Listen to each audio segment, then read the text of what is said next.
Allez, c'est parti. Bonsoir à tous. Merci pour votre présence ce soir. Je m'appelle Marc Macugo. Je suis le fondateur de Study Experience, qui est une agence qui a l'habitude d'accompagner les étudiants qui partent à l'étranger. Je suis accompagné ce soir par Fionn Bailey de l'Université de St. Andrews en Écosse, qui est anglophone. Fionn, donc quand elle fera sa présentation en anglais tout à l'heure, ce sera une belle opportunité de vous exercer. Et puis, nous avons aussi Elsa de Study Experience également qui va animer le chat. Donc, si vous avez des questions pendant le webinaire, surtout n'hésitez pas à les poser dans l'onglet questions-réponses en bas de votre écran. Et puis, on aura un temps aussi à la fin, on pourra vous répondre en direct si vous avez des questions. Voilà. Donc, l'idée ce soir, c'est de vous parler spécifiquement des candidatures sélectives à l'étranger. On va dire, quand je dis sélectives, on parle vraiment des universités les plus exigeantes. Et on va vous parler de manière générale l'idée, c'est de vous donner quelques tuyaux qui peuvent faire la différence pour vous permettre d'être compétitif auprès d'universités de ce type. Et puis surtout, dans un deuxième temps, de laisser l'opportunité à Fionn de vous présenter le cas particulier de St. Andrews pour que vous ayez une vision concrète des attentes que peuvent avoir des universités de ce type. St. Andrews, pour ceux qui ne connaissent pas, est vraiment l'une des toutes meilleures universités au monde. L'année dernière, elle était classée numéro 1 au Royaume-Uni, notamment devant Oxford et Cambridge. Donc voilà, c'est le top du top. Je vous présente rapidement Study Experience, idem pour ceux qui ne connaîtraient pas. Donc, c'est un cabinet de conseil spécialisé dans les études à l'étranger. On accompagne des étudiants sur principalement les programmes anglophones. Après, pas uniquement dans les pays anglophones. Donc, évidemment, si vous souhaitez partir au Royaume-Uni ou en Amérique du Nord, en Australie, Nouvelle-Zélande, en Irlande, sur ces destinations-là, on sait conseiller. Mais on accompagne également sur d'autres destinations, notamment les destinations européennes qui sont pas mal en vogue en ce moment. Je pense aux Pays-Bas ou à l'Italie, à l'Espagne.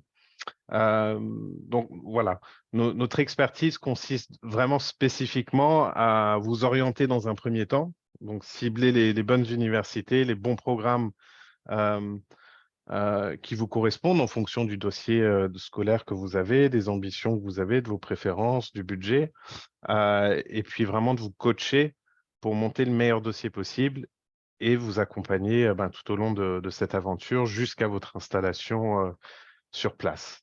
Donc voilà en quelques mots ce qu'on fait.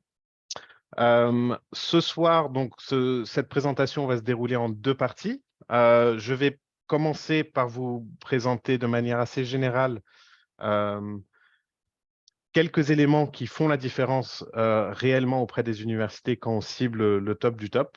Hein. Ce serait difficile de couvrir toute la procédure de A à Z parce qu'il y aurait tellement de choses à couvrir et on aurait besoin de quelques heures.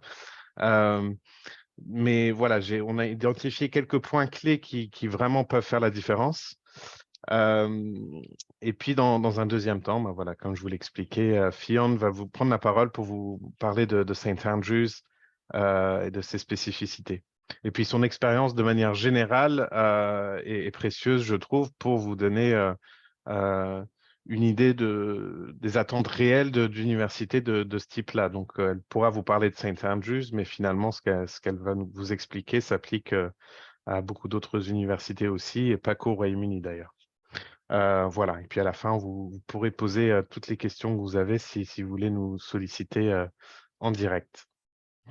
Bon, quand on a un projet d'étudier à l'étranger, de viser des universités plus sélectives. Alors, ce que j'entends par université plus sélective, c'est typiquement, sans grande surprise, les universités les mieux classées, si on se fie aux différents classements internationaux et nationaux. Ce sont du coup aussi les plus difficiles d'accès puisqu'elles vont recevoir beaucoup de demandes. et puis elles vont être exigeantes au quotidien. Une fois si on arrive à intégrer ces universités-là, voilà, c'est l'élite. Il faut beaucoup bosser, sans grande surprise. Et elles cherchent des étudiants qui correspondent un petit peu à cette culture pédagogique et qui seront capables de réussir dans un environnement de ce type. Donc, quand on commence à réfléchir à son projet d'études, que ce soit au niveau post-bac ou plus tard, hein, au niveau master, aujourd'hui, pour le coup, on ne se focalise pas sur un niveau spécifique.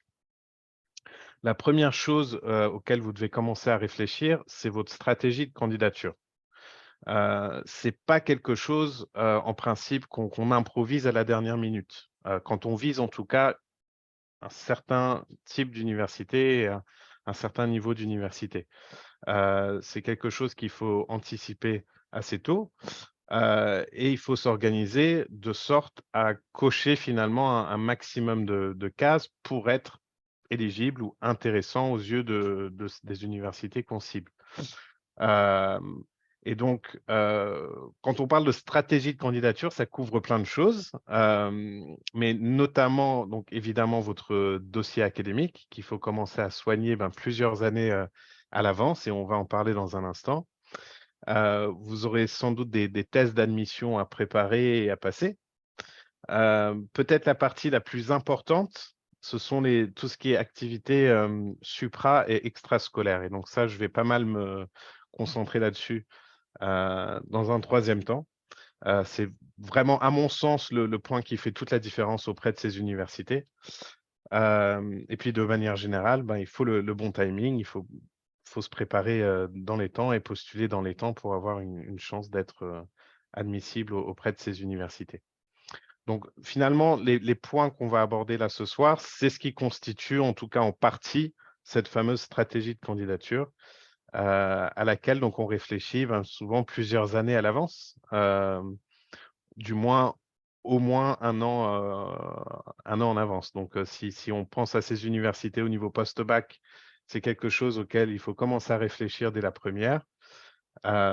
Et si c'est au niveau master, voilà, dès votre deuxième ou troisième année le début de la troisième année, on va dire plutôt milieu de deuxième année, c'est à ce moment-là qu'il faut commencer à se poser des questions, aussi.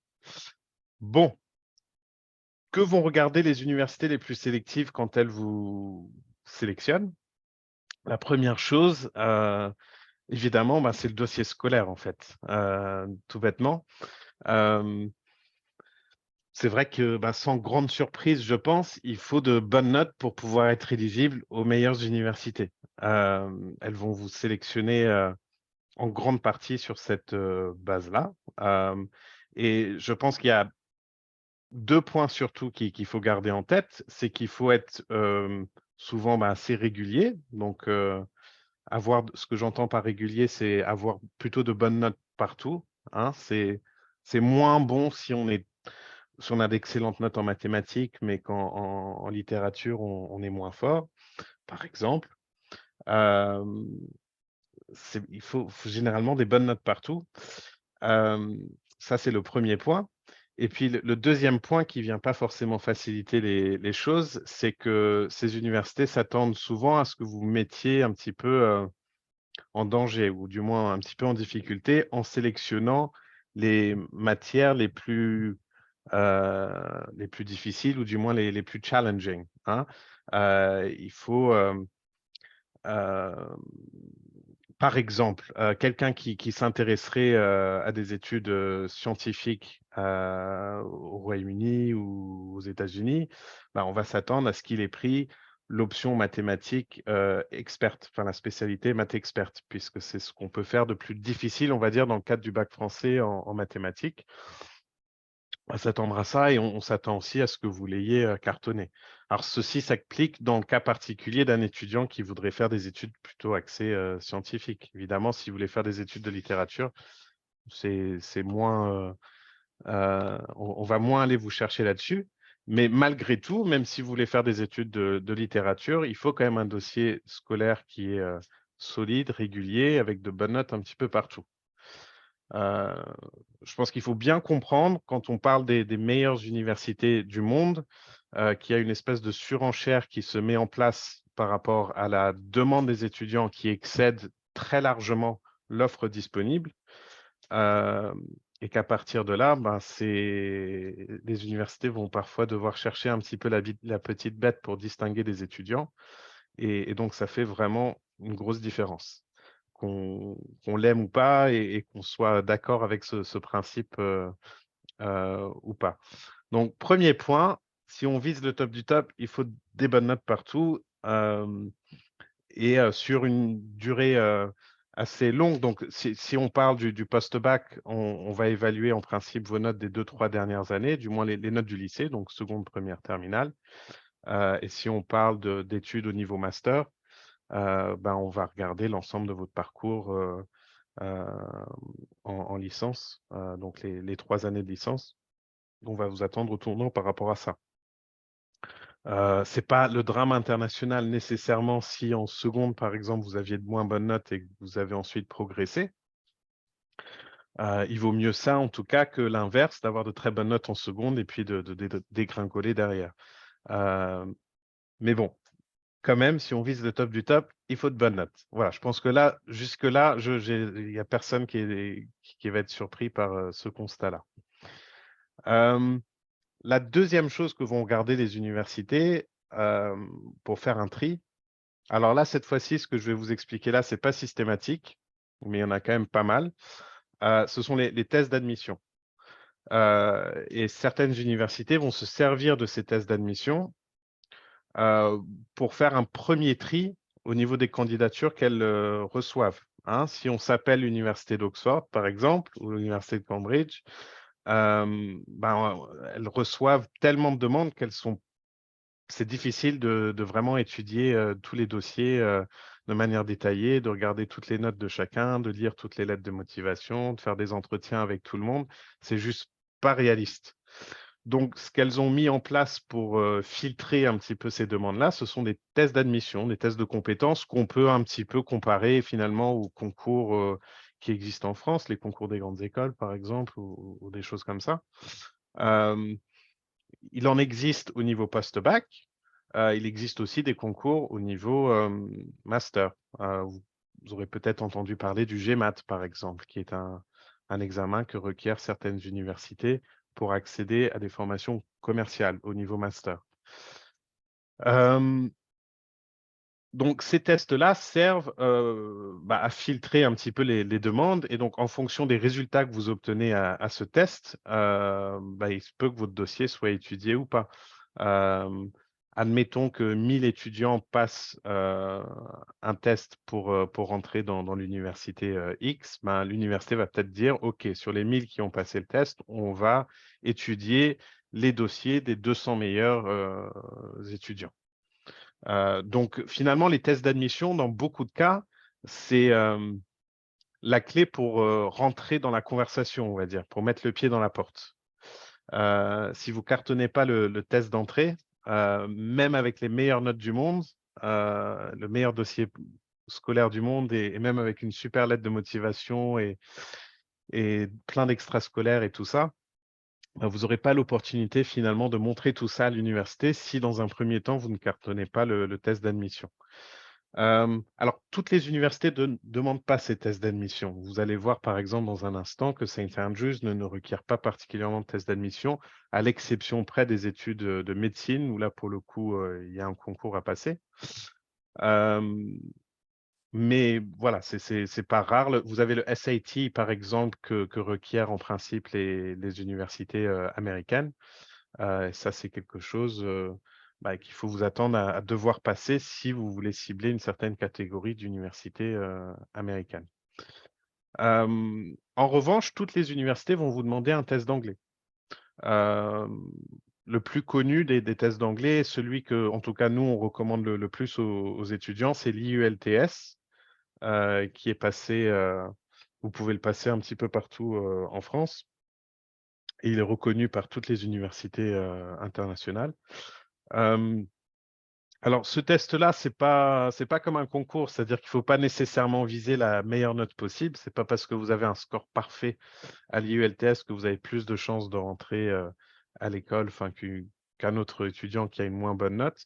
Par contre, il faut valider le test avec un certain score, tout simplement pour montrer que vous avez le niveau requis en anglais pour pouvoir réussir votre formation, en fait, tout simplement. Donc ça, c'est un prérequis heu, sine qua non, voilà, dans toutes les universités, du moins qui délivrent un programme en anglais, il faut vous attendre à passer l'IELTS. Et ça, c'est quelque chose, au même titre que les concours, que vous pouvez passer assez longtemps à l'avance. Dans le cas des tests d'anglais, pas plus de 2 ans à l'avant. Il ne faut pas le passer du moins plus de 2 ans, avant, puisqu'il a une date de validité.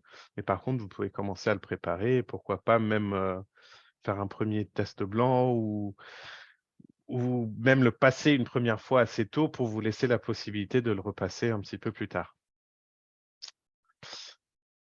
Alors pour moi, le plus important dans dans une candidature auprès des meilleures universités, c'est le suprascolaire, qui est un terme qu'on connaît peut-être un petit peu moins en France. En anglais, on va parler de supercurricular activities.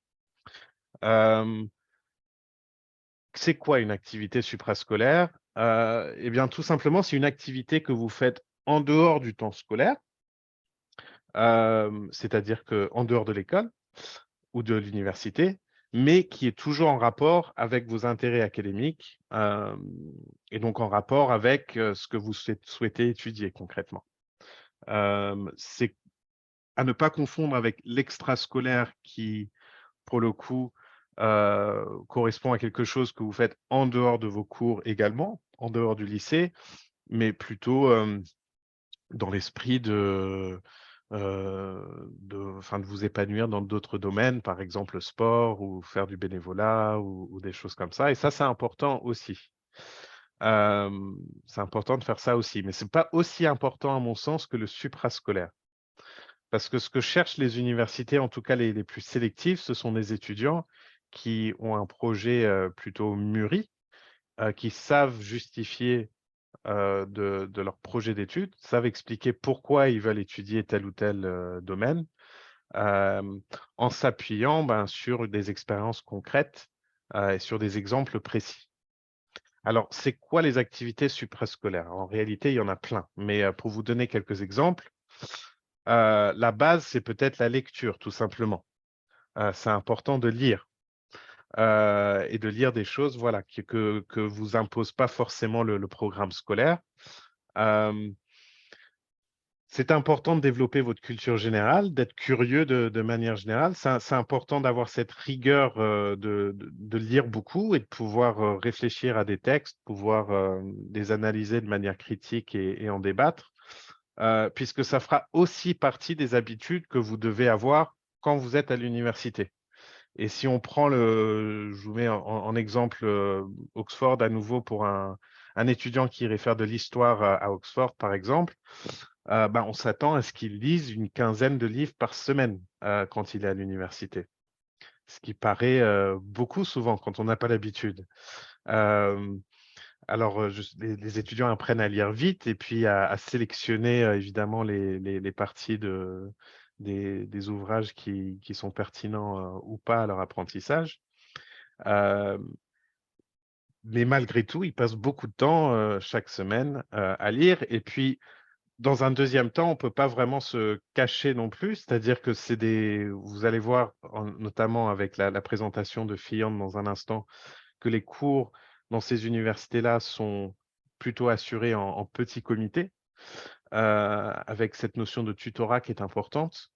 Donc les étudiants ont vraiment une relation de proximité avec leurs enseignants et vont être challengés en fait pendant leurs études. Donc si à l'université on vous demande de lire, un certain nombre de bouquins, vous pouvez pas ensuite, vous cacher au fond de la classe et faire semblant de les avoir lus. Vous allez être challengé par les profs et par vos autres, confrères, enfin par vos autres les autres étudiants, pour développer un petit peu, ce que vous avez lu et en débattre ensemble. Donc ça, c'est vachement important. Ça, c'est une habitude, voilà, qu'il faut prendre. Alors, je dis lecture, c'est pas forcément, encore une fois, spécifique aux étudiants, littéraires, hein. Si vous faites plutôt des sciences ou des mathématiques ou de l'économie ou des choses comme ça. Vous pouvez vous abonner, à des revues, en lien avec ce qui vous intéresse, par exemple. Vous pouvez lire les actualités. Il existe aussi évidemment plein de bouquins en lien avec ce que vous souhaitez étudier. Donc ça, il faut vous y intéresser aussi. Mais c'est peut-être la base, là, pour le coup. Donc lire, lire, lire. À côté de ça, il y a d'autres choses que vous pouvez faire. Vous pouvez écouter des podcasts. Ça, c'est très facile à faire dans le bus en allant à l'école ou à la fac ou dans le train ou machin. Voilà, vous pouvez écouter un podcast sur une thématique en lien, encore une fois, avec votre domaine d'intérêt. Vous pouvez regarder des reportages.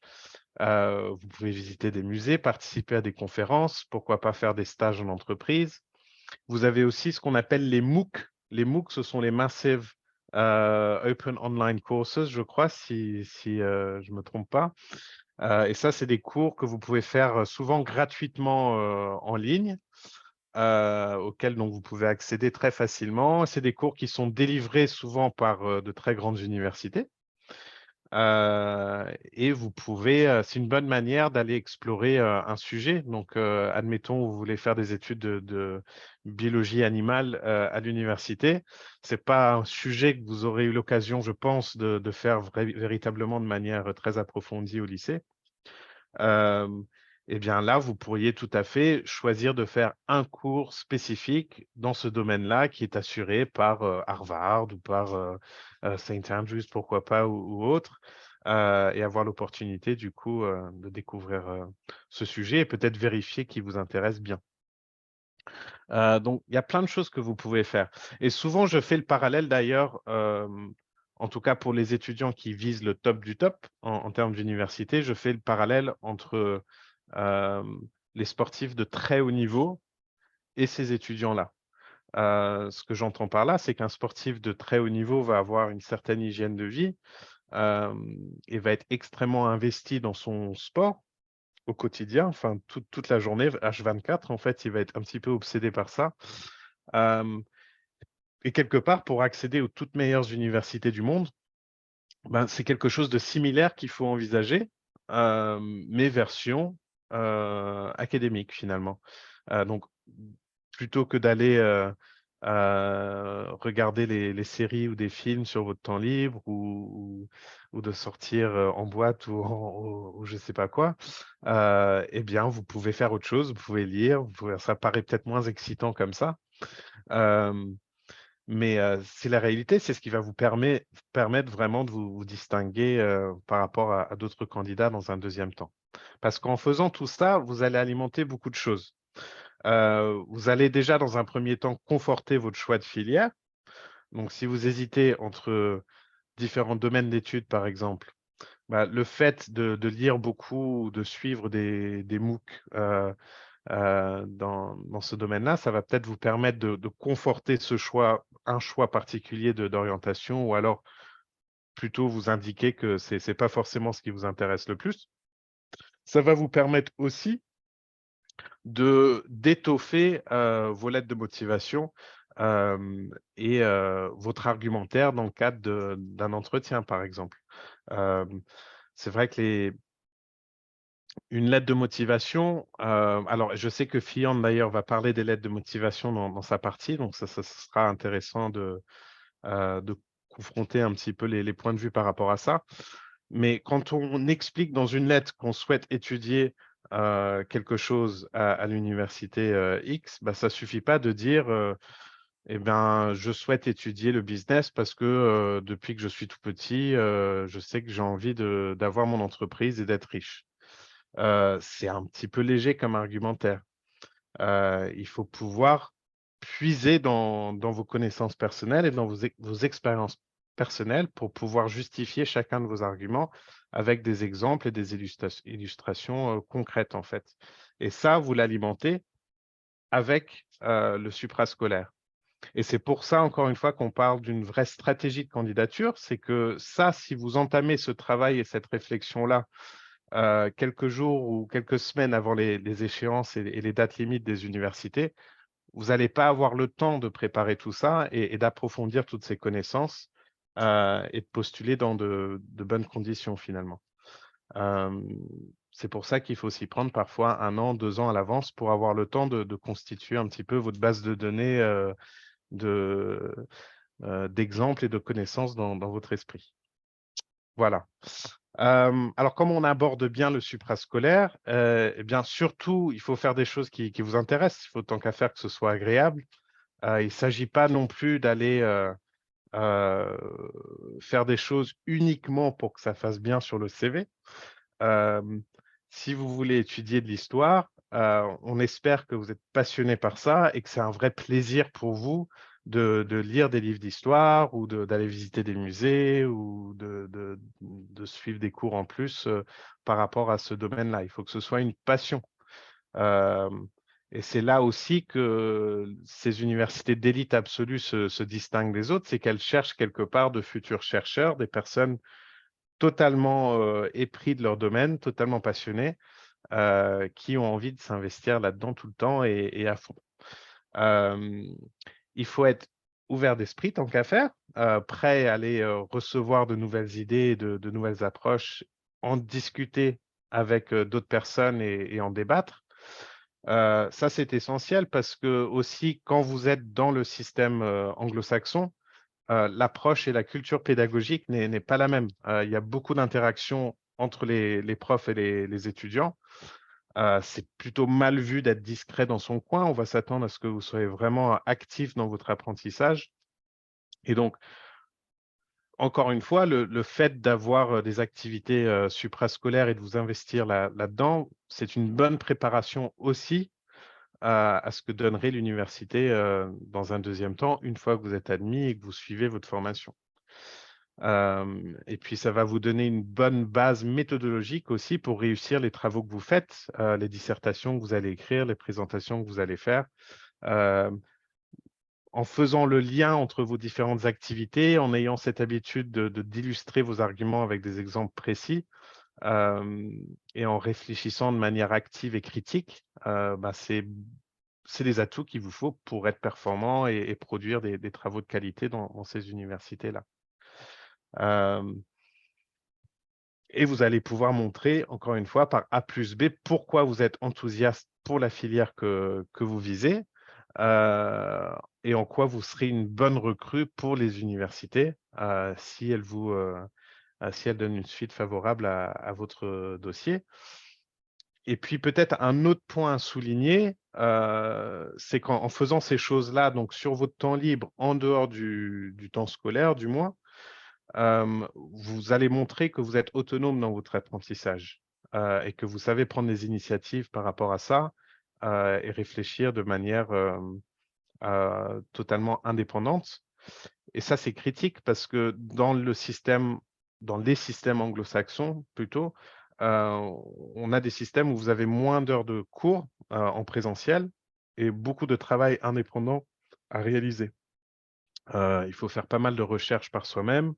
Hem Il y a beaucoup de travaux à réaliser seul ou alors en groupe et on a peut-être moins l'habitude de ça, du moins dans le système français. Et c'est là aussi, ben, que vous avez peut-être plus qu'un étudiant britannique ou américain ou canadien, vous avez peut-être besoin, avant de partir, de vous habituer à cette approche-là pour que le choc culturel, on va dire, ne soit pas trop fort, en partant. Alors peut-être pour terminer, par rapport à ça, je voulais juste vous montrer, une petite étude de cas qui est tirée du site de l'université d'Harvard, que tout le monde connaît évidemment.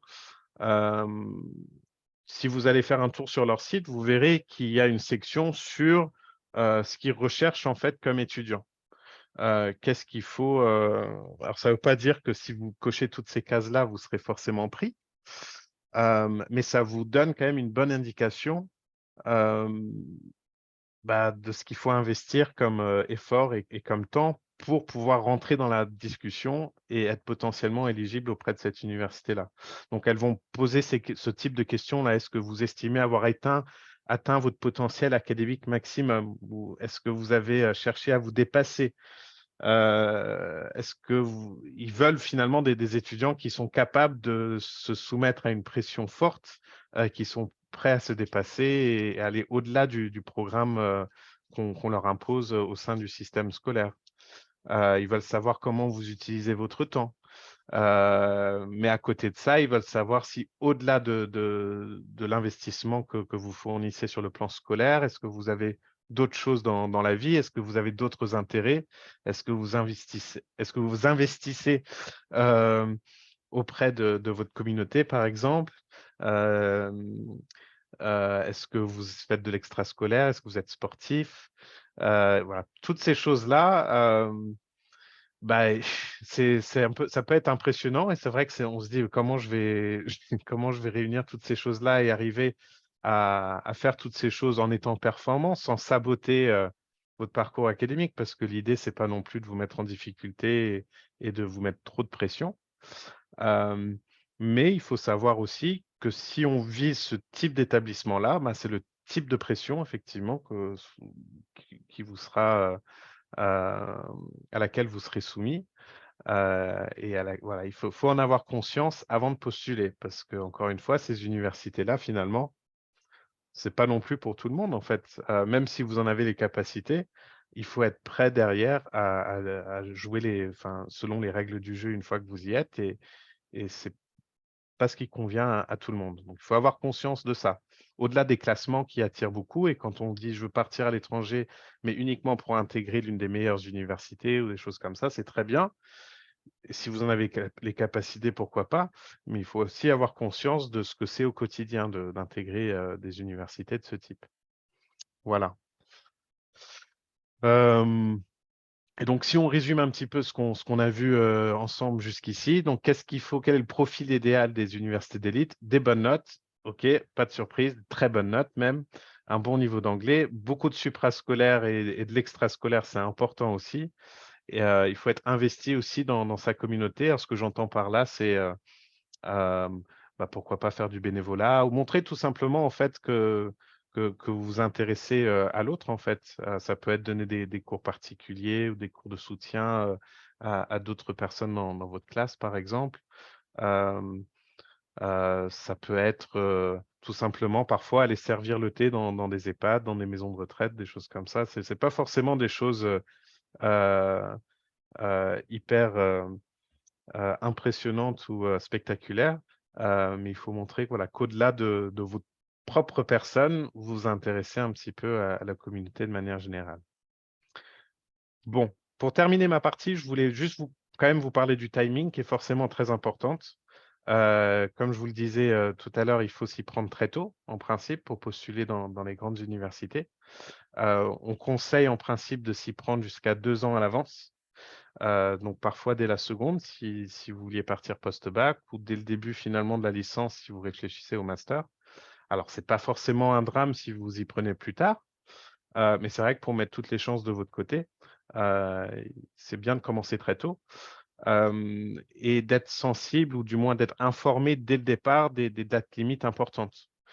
Pour certaines universités, les dates limites, arrivent très tôt, en fait. Donc si on reprend au Royaume-Uni l'exemple de Oxford et Cambridge, par exemple, ben, il faut postuler avant le 15 octobre, de l'année qui précède la rentrée. Donc finalement, il faut que votre dossier soit prêt, bouclé, dès la fin de la première, en fait, pour avoir une chance, de partir. D'où l'intérêt de se préparer dès la seconde. Alors toutes les universités n'ont pas des dates aussi, tôt dans l'année, mais quand vous vous renseignez sur les différents programmes, il faut, faire attention évidemment aux dates limites et voir, lesquelles vous concernent ou pas. Hem, donc surtout s'y prendre tôt, ce qui vous laissera le temps, ben, de préparer une stratégie de candidature qui tient la route. Ça vous laissera le temps de passer les différents, tests d'admission qu'on pourrait vous demander, voire même de les repasser si nécessaire. Hem Et ça vous permettra tout simplement aussi de monter votre dossier dans les conditions, on va dire, les moins stressantes possibles, et d'être prêt à partir, heu, tôt, de pouvoir vous organiser tôt, pour tout ce qui est, aussi, installation sur place. On pense au logement, au visa ou toutes ces choses-là, voilà, auxquelles, il faut penser également aussi. Donc plus on s'y prend tôt de manière générale, moins on est stressé, et puis plus les choses se passent bien. Hem, voilà, avant de passer la main à Fionn, je vous propose juste de découvrir un petit peu notre méthode d'accompagnement. Si vous étiez intéressé par un accompagnement pour postuler aux universités étrangères, chez Study Experience, on travaille en 2 temps. On a une première phase qu'on appelle le bilan recherche et stratégie, qui coûte donc 350 € et qui consiste dans un premier temps à cibler les universités, les programmes qui pourraient vous correspondre en fait, en fonction du dossier scolaire ou dossier académique que vous avez, en fonction des différentes préférences que vous avez, de vos critères, de votre budget. Voilà, par rapport à tout ça, on va identifier les universités, balayer le terrain à ce niveau-là et s'assurer que vous ciblez des universités qui vous correspondent en tout point. C'est la première phase. La deuxième phase, c'est le coaching à proprement parler. Et donc là, on va vraiment vous aider à monter le dossier, à préparer cette fameuse stratégie de candidature que je viens de vous présenter rapidement. Et puis, on vous accompagne voilà, dans toutes les démarches. On pense aux lettres de motivation, par exemple, au CV, la préparation aux tests, aux entretiens. Voilà, tout ça, c'est des choses qu'on est en mesure de, de vous fournir comme prestation. Et puis, on vous suit jusqu'à votre départ, donc jusqu'à l'installation sur place et puis même au-delà, voilà, si besoin. Donc voilà pour moi. Fionn, thank you for being so patient. It's going to be your turn. On va passer à l'anglais, du coup, je vais arrêter mon partage. Okay, Oh, thanks very much, Mark. you're welcome, Fionn. Thank you. And if you, are you able to share your screen? Yes, I'll share that now. Lovely. There we go. Can you all see? There we go. You That's can see it properly. perfect. Okay, hi everyone. I'm really sorry. Unfortunately, I can't speak French, but thanks very much for for listening to me for the next wee while. And thanks, Mark, for the introduction. My name's Fionn. I work at the University of St Andrews. I did also study there myself, so I'm really happy to talk about the sort of student life at the university as well. And I've put my email address on this slide in case anybody would like to reach out to me afterwards. If you're anything like me, you might not remember what you wanted to ask right now, but as soon as you sign off, you will. So you can get in touch with me, or of course, you can get in touch with Mark and the team at Study Experience as well. So what I'm going to do is talk a little bit about the university, and then I'm going to talk about how you'd make a competitive application. So those are the two key things that I want to cover in this section. And then, of course, if you've got any questions, please do let us know. On this slide here, I wanted to talk about some other ways that you can get in touch with us or engage with us if you are interested in the university. So, of course, looking at our website, there is an inquiry form where you can talk with current students, get some of that student insight. We do have in-person talks and tours in St Andrews if you're coming over to Scotland. Those happen throughout the year. And then we do have some upcoming virtual events such as visiting days where you'll get to hear from some of my academic colleagues, so some of the people who might be teaching you if you did come over to the university. And we do also have summer schools. So those are aimed at students between 16 and 18 years old. So if you're thinking about university and you would like to see what it would be like to study at maybe St Andrews or experience some in-person lectures, then they are really good opportunities for you to do that. So you are welcome to explore our summer study programs as well. Okay, so finding your fit, whether it's undergraduate or postgraduate study that you're interested in, I know you have a lot of options and there's a lot of decisions for you to make, lots of research. So of course, I'll talk about St Andrews, but I want to encourage you to think about different locations, think about the size of university that would be best for you. I will talk a little bit about things like our academic programs, but of course I want you to find the course that is best for you and what you are looking for. Other things that are important to you, I'm sure, are things like costs and scholarships. So I'll talk a little bit about that. And then finding somewhere that you're going to be happy. Has it got the right student life? Does it have the support that you need? Does it have the career prospects that you want? Accommodation as well is a big thing. We do have accommodation at St Andrews for undergraduates and postgraduate students, both within university housing, but there's also private housing. So there's lots of different things for you to be looking at. And then at the very bottom of the slide there, I've also said the graduate route visa. So if, for example, you are wanting to work in the UK, then there is the option, once you've finished your study successfully, to then apply for this graduate route visa, which would allow you to stay in the UK for 2 years if you've done an undergraduate or a master's degree. But of course, there are other visa routes if you would like to stay in the UK after studies as well. So maybe thinking long term there about where you want to be and what your aims are as well, and how perhaps your university degree can help you get there. Okay, so those are some things for you to be thinking about, doing some research and finding your sort of best fit. Now I'm going to move on to talk about the University of St Andrews. So this slide here, it's quite busy. But what I wanted to do is give you some key facts, key figures, and see if St Andrews might be a good fit for you. So in terms of size, we have about 10,000 students.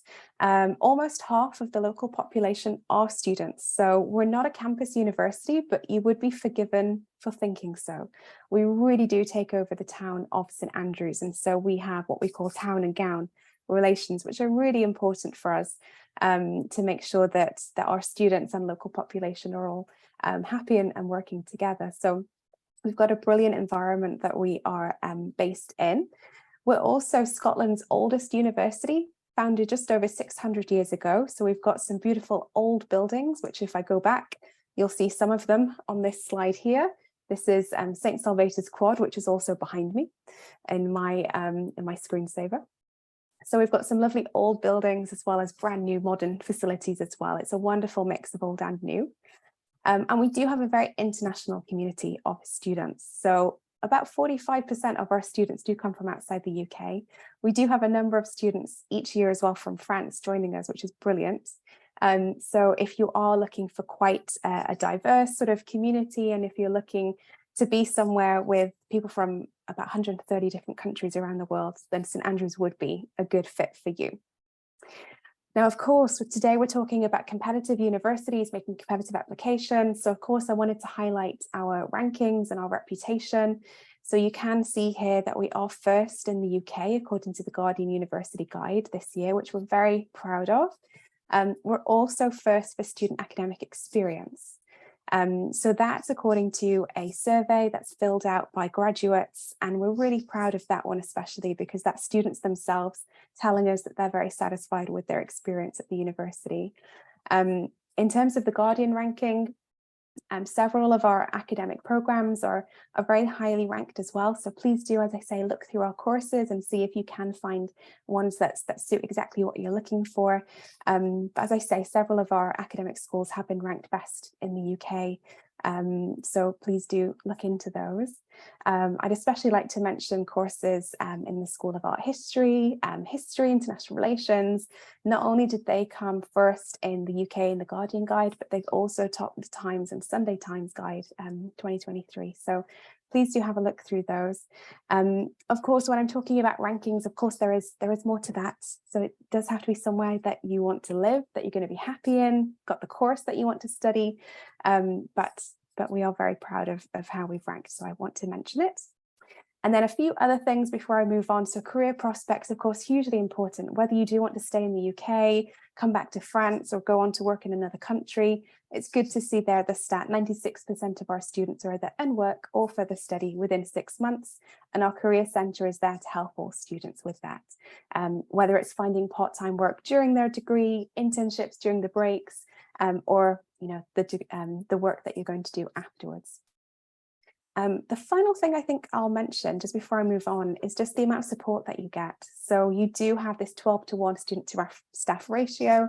You do have support from academic colleagues as well as our international advisors on things like visas, money matters, and then also a great team who look after our student wellbeing. So hopefully there'll always be someone that you can reach out to and you feel well supported at the university. Okay. So this slide is just very briefly wanting to touch on some of the things outside of class that you might not have known were available at the university. So we do have lots of societies, lots of sports teams for you to join, but we've also got some wonderful traditions that are open to everybody. So I'm just going to touch on two of them. You might be thinking, what are these? How do I get involved? Well, they are optional.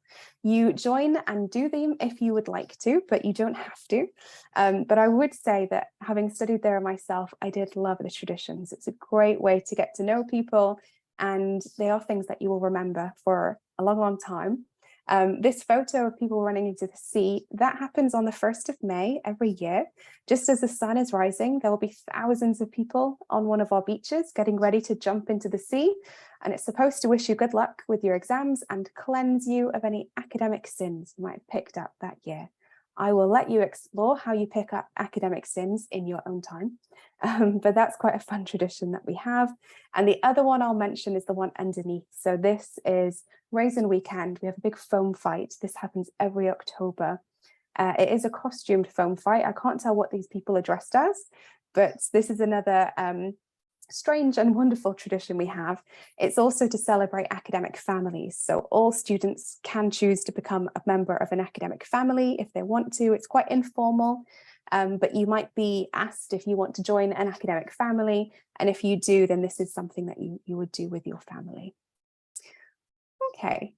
So 2 more things to mention here, our location. So if you're not quite sure where we are, that's okay. We are the big red circle on this map. We're about an hour north of Edinburgh, and you can reach us from Edinburgh or Glasgow airports via public transport. We are quite well connected. And then of course from St Andrews, you can also explore the rest of the UK.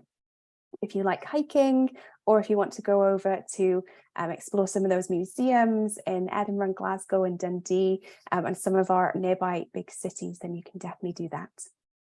And if you're wondering what St Andrews itself looks like, this is an aerial shot. So it's bigger than this, but this is really the centre of the town and the university. They've really grown up together. So what you'll see in this picture is really a lot of our academic buildings, a lot of our supermarkets, cafes, shops, restaurants. You can see 2 of our 3 beaches. You can see lots of green space as well. And everything is really there, all in one place. So much smaller than if you were looking at some of our neighbouring universities in cities like Edinburgh, Dundee and Glasgow. But it does mean that you can really walk everywhere and everything is very close. So definitely have a think about the type of place that you'd want to be in and if St Andrews is a good fit for you. If it is, then next I'm going to talk a little bit about the programs that we have and I suppose some of the research that you would need to do. So these are our subject areas. We do have more specific programs within each of these different schools, and you will find our specific programs listed on our website. But these are the different areas in which you'll find different programs in which we teach. I'm going to start going through some of our degree options now. So I'm not sure what everybody here is interested in, but we do have a number of different routes into the university. So this slide here talking a little bit about our torts degrees, our master's degrees. We do have over 120 actually different degree options, mostly specializations of what we teach at undergraduate level, but also some conversion degrees such as our psychology conversion program, where you don't have to have a background and you come into that subject sort of anew, and that would be your conversion. Our degrees are typically 1 year full time. So it goes from September to August with classes in September through to May. And then over the summer months, sort of June to August, you'll be writing a dissertation, which is usually about 15,000 words.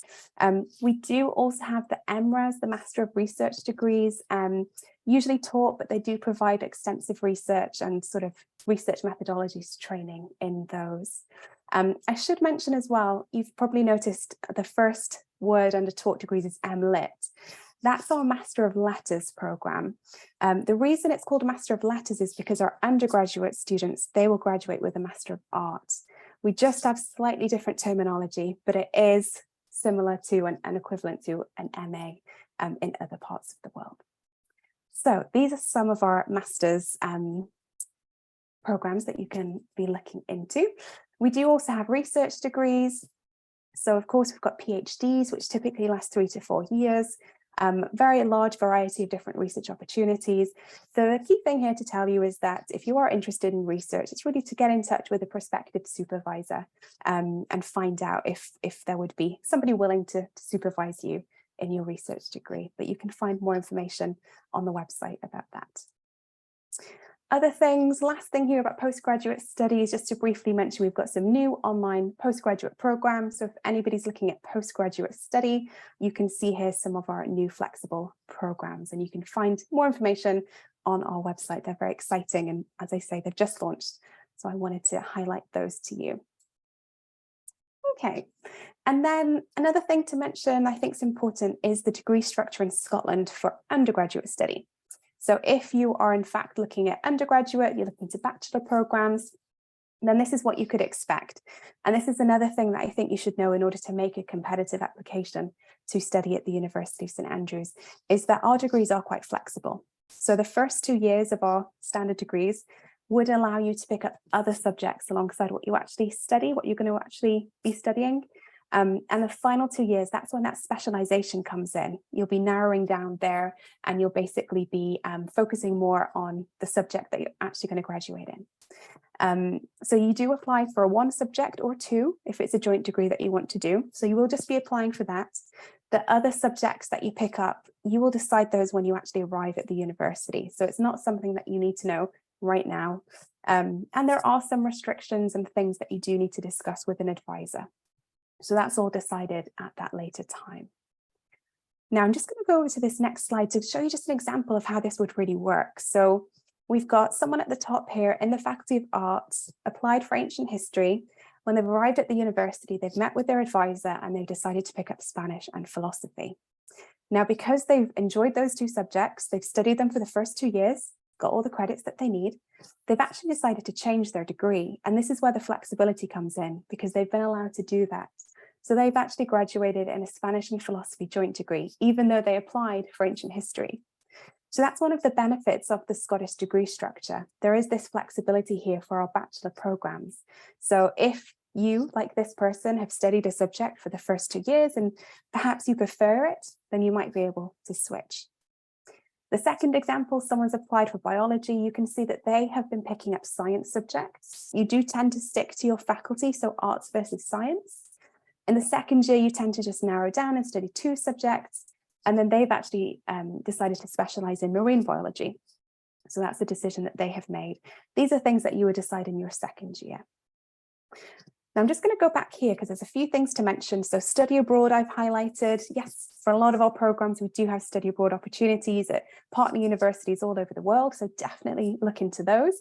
They're not guaranteed. So it is something that you would need to apply for in your second year if you wanted to go and study abroad in your third year. Some of our programs do have some work abroad opportunities built in. So things like some of our modern language degrees and some of our integrated masters in biology and chemistry, which brings me nicely to integrated masters. So some of our science courses do have these integrated master options. They do add an extra year to your degree, but it does allow you to get both your bachelor and your master's degree at once. So something for you to consider. Okay. And now I'm going to move on and talk a little bit about the actual applying process. I'm going to go back here. So in terms of making your application, let me go back one more slide. If you have found the right program and if you've decided that, yes, St Andrews is the place for you, then I'm going to talk you through that now. Key thing here, check the deadlines and make sure that you apply early. That is going to be in your benefit. In your best interest rather. For a lot of our programs, I'm thinking especially at postgraduate level now, basically deadlines or places can fill up before the deadlines. So it's always best for you to apply as soon as you can to give yourself the best chance. At undergraduate level, we will have deadlines each year. We will tell you what our equal consideration deadline is, but I would always encourage you to apply before then. Again, just to make sure that everything's in on time and so that you can then also be focusing on your final year of school and getting the grades that you would need to then come to the university and meet any potential offers that you might get. So always apply early. And I've also said here, of course, you can contact Study Experience. So Mark, Elsa and their colleagues for support with the application process as well. Okay, so if you are looking at postgraduate study like a master's program, then this is how you would apply. It's a direct application form on our website. Everything is paperless. You can track the progress of your application online, and it's free to apply as well. In terms of when to apply, programs will have specific deadlines. So a lot of them, it's rolling admissions, but for some of them, they might actually wait until the deadline and then they will assess applications. So it does vary by program, so decision time will vary. And then for research degrees, then you do need to contact potential supervisors. In terms of what to actually submit with your application, it depends on the program. So you'll find all the specifics online. All of our programs will ask for transcripts. They will need academic references and a CV. And then some will also require things like a writing sample, research proposal, that would just be for the research degrees, and also personal statement. Now, I'm going to talk more about personal statement in a few slides' time, but even where it's optional, I would definitely suggest doing it because it does help make your application that much more competitive. The other thing to mention is the English language proficiency. So Mark was talking about that earlier. So just check on our website what our requirements are, because they can vary by program and by subject. Okay. In terms of undergraduate programs, there are 3 different methods. We do not mind which one you choose. So you can see the 3 of them listed here. If you're interested in our specific international honours program between us and William & Mary, then you can't apply through UCAS for that program. So if anyone's got questions about that, please do let me know. And of course, make sure that you check your deadlines carefully to make sure that everything is ready on time so that you can submit it. Now, what do we actually look for? So there are really 3 key elements to applications, and I'm focusing here at undergraduate level, but there is some crossover with our master's applications as well. So qualifications, either obtained or predicted. So that would be the French Bac, OIB. Obviously, if you're a master's student, we'll be looking at your university transcripts. There's also going to be the academic reference and then the personal statement. And in that, we're really looking for passion for the subject, why you want to study it. I've got a list here. Very academically focused statement, really at least 75% should really be talking about how you are a good fit for the course, your motivation, your commitment to that subject area. So earlier on, Mark was talking about the different ways you can do that. Podcasts, you know, if you've got a visit to a university, a museum, ways that show that you're researching and looking into this subject beyond your curriculum. Things that you're doing in your own time, like listening to an online lecture, listening to a podcast. These are things that you could talk about in your personal statement, and they will show your kind of commitment and your motivation. It's also good to use examples here of ways in which you've engaged with that subject and what you've learned from it. Sometimes people will list things. They'll just say, this is what the things that I've done, but it's great if you can then link that back to the subject. You know, I've done this. This is what I learned. I'm excited to pursue this now, further study. Just make sure you keep linking it back. Think, why is this relevant? Because you don't have much room in these personal statements and you want to make it as competitive as possible. You do also need to do your research. So obviously look into the course content of the programs. When you're applying to bachelor programs, you know, each university will, and the same at master's level, will teach in different ways. So even if a course has got the same title, it won't be exactly the same everywhere. So it's good that you do your research into the program, see if it's a good fit for you, and then possibly in that personal statement, you could then be focusing on certain parts that you're really excited to be studying. You do also need to talk about relevant strengths, give evidence that you are well prepared, that you know this subject, that you are ready to study this subject, and perhaps also what you would hope to gain from studying this program. And then the last point there is actually really important, but a clear structure and good punctuation. Sometimes personal statements come through to us in one sort of block of text, but please remember to put the paragraphs in there. It just makes it easier for us to read. And please don't, I know you're trying to save room because the word counts are tight, but please don't sort of forget about having that good, clear structure. And often with these things, starting is the hardest part, I find. So this slide here is just talking about where to start. with personal statements. And, you know, I think the key thing is give yourself enough time so that you can make them competitive and give them the time that they deserve. Often writing a list is a good place to start. So imagine you're going to be interviewed. What are the key things that you think admissions officers should hear from you and should know? So start writing those things down first and then working them into the statement as you're drafting it. I've put some key things here, I guess some little prompts for you to be thinking about, but how have you developed your interest in that subject? Try and avoid things like when you're starting your statement, you know, I've always wanted to study XYZ, you know, since I've been a child, I wanted to study XYZ. They are very common ways to start the statement. So try and think of other ways that you can be starting your statements and catching the attention of the admissions officers. Also thinking about why the subject interests you, you know, try and put some personal information or stories in there of how it's, you know, interested you. It could be like Mark was talking about earlier, a visit to a museum. It could be some kind of trip. So make it, you know, make it personal. The clue is in the name. Do your research. What are the current developments? Is there a case study that you could talk about? And then other key things, I suppose, you know, why are you interested in it? What makes you the right person for this course and this relevant experience. And I think the key there is really the word relevant. Make sure it's relevant. So I hope that's helpful in terms of drafting the statement and how you could make it competitive.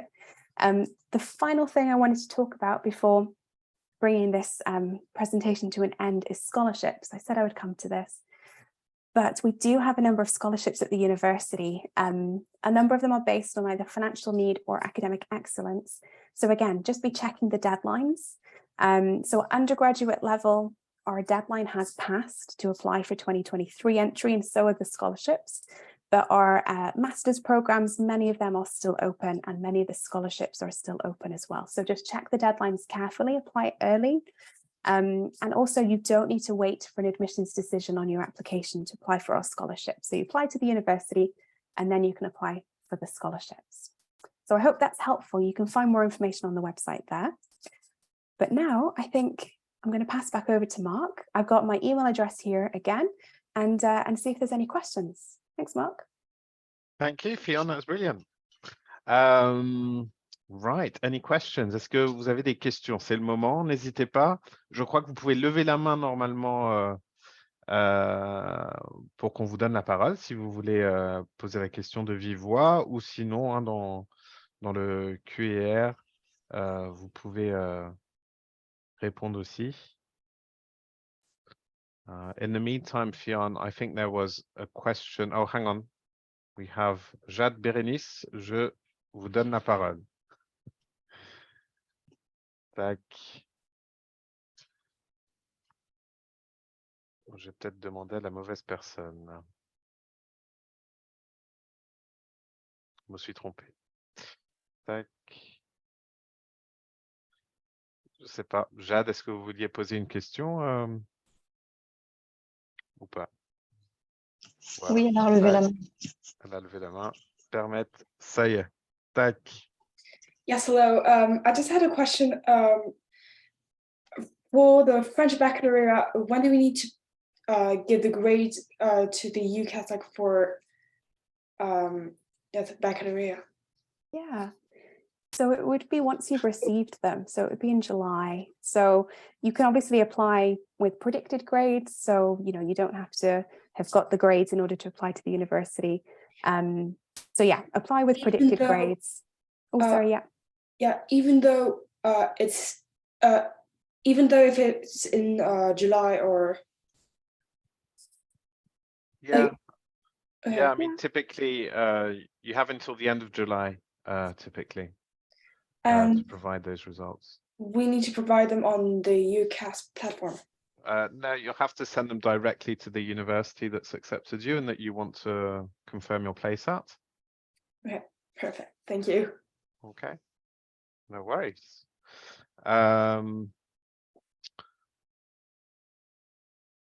Right, Sylvie Bérébi, si vous aviez une question, hop, je vous donne la parole. Yes, hi. Thank you very much for that presentation. That was really interesting. I just had a quick question. If you or if St Andrews is familiar with the European school and the European baccalaureate? Yeah, absolutely. We do accept the European bac as well for entry to the university. Yeah. And what are the criteria? Because I think I did a research on your website and I couldn't find, you know, how sort of the minimum percentage you'd need at the back and the sort of grades that you'd need as well. Yeah, so it depends on the program. Some of our programs will ask for 80% and others will ask for 85% in the European bac. Some of them will also have specific subjects where they need a specific grade in. So typically it would be an 8.5 in a required subject. On our website, so if you go onto the specific course pages and you look at the Scottish Higher entrance requirement, and then you'll go onto our sort of European bac page, you'll then be able to see which grade you need. It's a little confusing, I apologize. But yeah, if it's 3 A's and a B at higher, you need 80% in the European bac. But if it's 4 A's at higher, then you need 85% in the European bac. So I understand why you asked that question. Does that help, Sylvie? Yes, no, it does. Thank you very much. Okay, good. I'm just getting, Fiona, a few questions coming through. What would the average grade be? The average required grade, presumably at St. Andrews, to do a Master's in International Relations? That's a great question. So the requirement that we've got to do a Master's is a 12. So that's what we would be looking for to get into our Master's programs. Thanks for that question. That's a good one. No, Which is relatively accessible. You honestly your behavior. Oh, hang on a second. You don't need to cut I'll be there. I'm dropping you and I'm picking you up. You don't need to call me. So...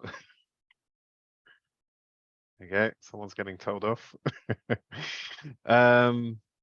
Yeah, 12 is relatively accessible at master's level.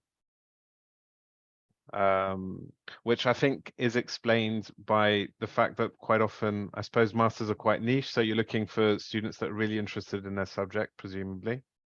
Like, would the personal statement be very important at master's level on top of the grades? Yes, that's a good point, Mark. Yeah, so especially at master's level, with the sometimes additional criteria as well, things like you say, possibly there's a written statement. Then you've maybe for some of the courses also got a little bit of extra work that you need to do.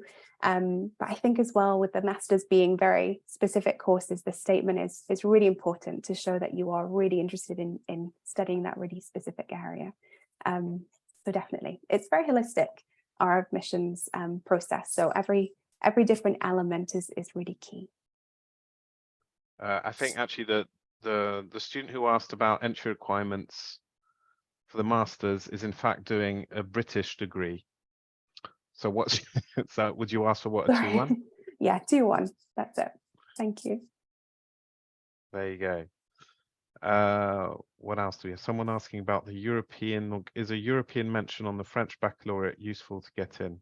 I can take that. Yeah, why not? I mean, it's can't do any harm, that's for sure.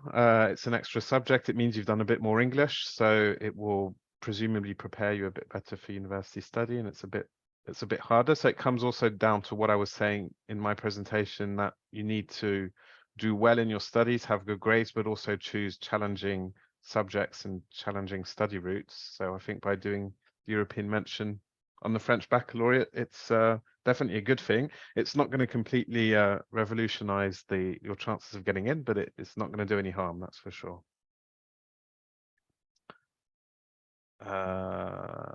Est-ce qu'il y a d'autres questions? Est-ce que quelqu'un souhaite? Alors, je vois 2 mains levées, mais vous avez déjà posé des questions. Je ne sais pas si vous aviez de nouvelles questions. Je vais essayer. Tac.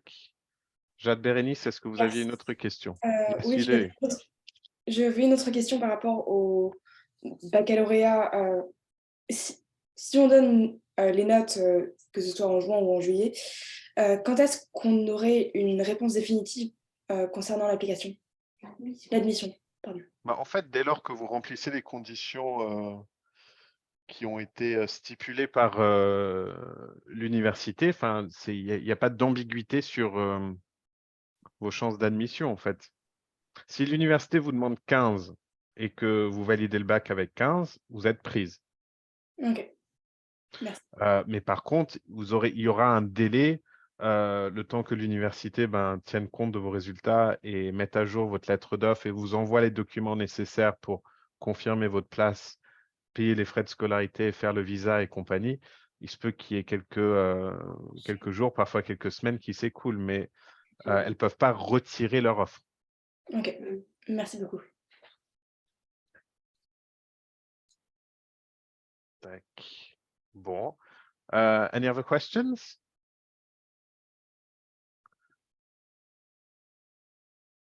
I think we're good, Fionn. Brilliant. Écoutez, de toute façon, le webinaire a été enregistré. Donc, on vous enverra à tous l'enregistrement pour que vous puissiez revisionner ça plein de fois si vous le souhaitez. Il sera disponible sur le site internet. Si vous avez la moindre question, n'hésitez pas à nous contacter chez Studi Experience. Vous pouvez nous contacter via le site internet ou à l'adresse info@studiexperience.fr. Vous aviez aussi les coordonnées de Fionn que je repréciserai d'ailleurs dans l'email avec le lien de l'enregistrement du webinaire. Et voilà, je pense qu'on a fait le tour. Thank you very much, Fionn, for your help tonight. That was great. Thanks for having Merci, me. Elsa. And have a lovely evening, everyone. Thank Merci you. beaucoup. Bye bye. Bye.